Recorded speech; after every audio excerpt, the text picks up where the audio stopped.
Yang balik lagi di propaganda program sepak bola Untuk Anda. mantap. Kalau di segmen yang pertama tadi kan kita ngebahas soal transfer gagalnya Malcolm ya.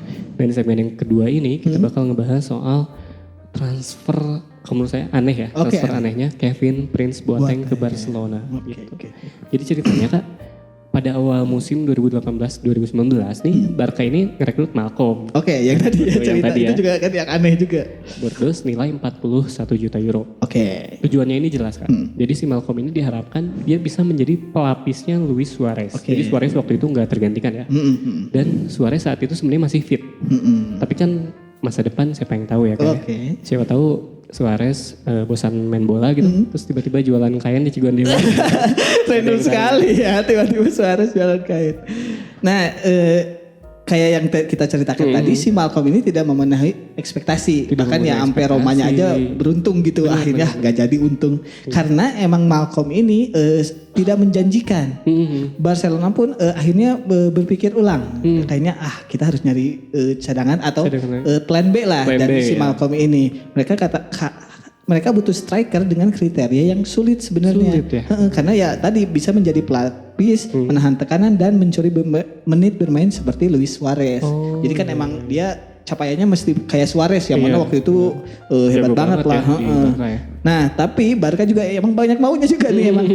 Mereka juga pengen seseorang yang udah berpengalaman. Jadi bukan pemain baru juga hitungannya. Yang siap dari awal tapi tak masalah kalau memulai dari bangku Ini cadangan. mah susah banget Yang sih mana ya. mana ada pemain kayak gitu.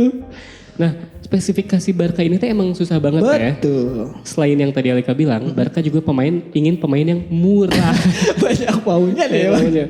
Dan bukan pemain yang suka cari ribut. Oh bukan yang temperamen. Dan bisa pergi dengan mudah. Ini emang banyak maunya banget. Sebenarnya banyak sih Kak di Jepang yang kayak gini. Oke. Ninja. Wah dia Gak tiga mau cari ribut, pergi sendiri. cabut aja hilang makanya.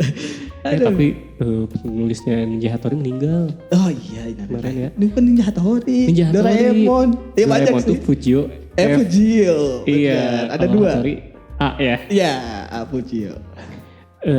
Nah si orang ini yang dibutuhkan sama Barcelona ini dia harus menjadi solusi terhadap masalah yang emang lagi spesifik banget nih dibutuhin sama Barca yaitu mencetak gol. Iya, Jadi dia harus bisa striker. mencetak gol kan. Betul. Dan Barca ini pengen orang yang kayak Henrik Larsson di Manchester United dan juga Henry Lau di Bukan Henry Lau bukan lagi itu idol itu. Henry Lau tuh anaknya Andy Lau. Bukan dia Henry Bukan. siapa ya? Nah si Barcelona sebenarnya waktu itu udah punya skuad yang cukup matang nih, udah kuat. Nah karena waktu musim sebelumnya aja di tahun 2017 sampai 2018 Barcelona meraih double dengan menjuari La Liga dan Copa del Rey. Oh iya, domestik sama dia semua ya. Sayangnya nih perjalanan mereka di Liga Champions hanya mencapai perempat final. Makanya mereka merasa masih butuh striker nih yang haus gol gitu. Dan momen kegagalan mereka di perempat final itulah kayak yang jadi alasan. Mereka mungkin ingat ya, waktu Barca unggul 4-1 Betul. di Camp Nou ya, Iya, atas iya. AS Roma. Yang kemarin tadi lagi. Yang tadi apa masalah masih Malcolm juga. Nah jadi si Suarez ini kan Barca udah unggul nih. Yap. Pengen dirotasi aja gitu. Iya, Karena kan misalkan dia main akhir pekan, main lagi Liga Champions tengah pekan. Dia Betul. pengen Berpotensi dirotasi lah gitu. berpotensi cedera juga. Benar, dan soalnya Barca udah unggul 3 gol Yap. gitu. Yap. Tapi Ernesto Valverde ini tetap pengen menurunkan presiden. Wah, Menurunkan Suarez. Gak kesana. Tolong. Menurunkan Suarez, sorry, Oke. itu salah ya. Di pertandingan itu Suarez tuh bukannya mencetak gol kan, malah dapat kartu kuning. Aduh. Dan di akhir pertandingan agregat berubah jadi 4-4. Yap. Dan Barca kalah gol tanda. Gitu Iya, ikonik banget ya. Legend yang banget dia comeback waktu itu. di Roma. Nah, jadi emang Barcelona ini akhirnya membutuhkan alternatif striker. Ya, sebenarnya masih dia tuh di bangku cadangan masih punya Munir El Haddadi. Oh, masih ada? Iya. Nah, si Munir ini sempat memukai publik Barcelona setelah menjadi pencetak gol termuda ketiga Barca setelah Boyan dan Lionel Messi. Namun si karir Munir ini justru mandek. Ia dipinjamkan ke Valencia dan Alves sebelum akhirnya dipermanenkan Sevilla pada musim 2018-2019. Jadi si Munir ini udah nggak di Barcelona lagi ya. Nah terus masuk nama Alvaro Morata. Wah, Ini saudaranya Alvaro mau bergelombang. bukan Alvaro mau nendang kayaknya dia. Tapi harganya Morata tuh terlalu tinggi, dianggap terlalu tinggi. di sisi lain Barca juga nggak yakin Kak soal rencana jangka panjang dalam merekrut Morata gitu. Jadi apakah Morata ini bisa jadi striker masa depan di Barca? Barca juga nggak yakin. Udah gak termasuk muda lagi soalnya Udah waktu nggak termasuk muda lagi. Dan masuklah nama striker Uruguay yaitu Christian Stuani. Dan Barca sayangnya terkendala dengan dana karena Stuani itu klausul pelepasannya mencapai 15 juta euro. Wah, lumayan ya. Nah akhirnya sampailah kepada nama ini yang transfer anehnya Kevin Prince Boateng.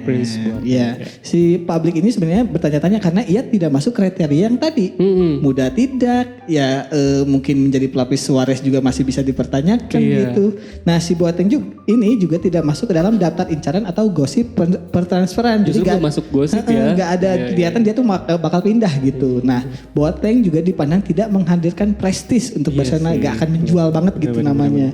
Ia dipinjam dari Sassuolo, sementara klub terakhirnya di La Liga adalah Las Palmas. Iya kurang sih ya. Benar. Nah dari dua nama klub ini saja publik melihat kalau Boateng ini belum ada di level yang sama buat main di klub sekelas Barcelona. Gitu. Dan soal rencana jangka panjang ini ya. Jadi kehadiran Boateng ini sebenarnya menunjukkan masalah lain di Barcelona yang tidak kalah mengkhawatirkan, itu soal rencana jangka panjang. Betul. Karena kan Boateng juga mungkin nggak lebih baik dari Morata ya sebenarnya ya.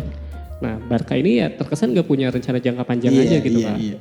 Sebenarnya Boateng bisa main sebagai striker ya, misalnya nomor 9 murni, meski dia bukan pemain nomor 9 secara naturalnya gitu. Nah perekrutan Boateng ini dianggap sebagai improvisasi aja nih dari manajemennya Barca. Kepandang malu aja lah. Iya, tapi ini juga menunjukkan kalau Barca ya sebenarnya kayaknya gak punya rencana. Iya kocak deh. Nah pada musim panas 2018-2019 pengeluaran gaji Barcelona ini turun senilai 28 juta euro. Nah namun angka ini terhitung kecil karena kalau melihat persentase 66% dari total pengeluaran mereka tuh dihabiskan untuk menggaji pemain. Lebih besar buat gaji pemain. Betul. Nah dampaknya terjadi pada musim ini selanjutnya karena di Barcelona menjadi kesulitan mendaftarkan pemain karena biaya gaji yang melampaui batas yang ditetapkan La Liga. Udah melewati. Benar. Nah kalau direktur olahraga Barcelona, mantan direktur olahraga Barcelona itu Albert Soler, dia bilang kalau dia nggak mungkin menghabiskan 270 juta euro cuma buat dua pemain. Gak mungkin lah, masa dua pemain 270 juta euro. Tapi tiba-tiba Barca ngedatengin Coutinho sama Dembele, harganya 270 juta euro. Itu dua pemain doang loh. Iya, dan akhirnya gara-gara itu Soler pun undur diri. Dan sekarang gantinya adalah Pertamina Deck. Wah, Soler ini bukan suatu bahan bakar loh. Mau naik itu harganya. Mau naik. Supir-supir Pajero sama Fortuner pada mengeluh. Iya, katanya ngisi segini cuma segini. Pasti. Nah ini pos direktur olahraga di Barcelona ini tuh jarang ada yang lama Kak. Contohnya nih ada Robert Fernandes, Andoni Zubizarreta, sampai Raul Sanllehi. Karena bebannya berat. Katanya sih peran mereka ini gak besar. Karena presidennya Barca saat itu, Bartomeu itu, dia punya penasehat yang tentu saja tidak pernah sakit. Wah kayak presiden kita ya. Aduh, nah peran penasehat si Bartomeu ini sebenarnya emang paling penting banget nih, karena penasehat ini biasanya yang kasih opsi ke Bartomeu akhirnya, termasuk yang merekrut si Boateng ini. Jadi si Boateng ini bukan keinginan langsung dari presiden sebenarnya, bukan keinginan pelatih. Iya, pelatihnya gitu, tapi ada penasehatnya ini yang akhirnya udah Kevin Prince Boateng aja. Iya benar. Dan bodohnya mau gitu si pelatihnya. Dan ya ini jadi transfer yang mengejutkan ya, soalnya Boateng juga nggak menduga dia bisa Boatengnya sendiri aja kaget ya. Iya, soalnya agennya bilang Boateng kayaknya kamu ke Milan deh. Dia tuh udah kayaknya ke Milan nih gitu. Dan kabar ini mengejutkan sekaligus membahagiakan buat Boateng. Ya, pasti. Ini mungkin sama kayak kabar kehamilannya Lesti sama Rizky Bilar. Jadi kehamilannya itu kan mengejutkan kita semua ya. Buat bahagia publik lah. Tapi itu membahagiakan buat kita semua. Benar. Gitu. Nah akhirnya si Boateng ini bergabung dengan status pinjaman. Dengan opsi pembelian senilai 8 juta euro. Berarti bisa dibeli ya. Betul. Akan tetapi nih si Barcelona memilih tak membelinya. Sehingga ia cuma main di akhir musim 2018-2019. Alasannya ya bisa jadi karena ia cuma main di 3 pertandingan dan golnya tuh gak ada. Emang beneran kurang ya. Akhirnya. Jadi emang perekrutan Boateng ini mengejutkan karena ya gagal bersaing bersama. Jadi udah diprediksi juga sebenarnya. Dari awal sebenarnya. Betul. Ya. Ngapain dibeli kalau gitu. Bener.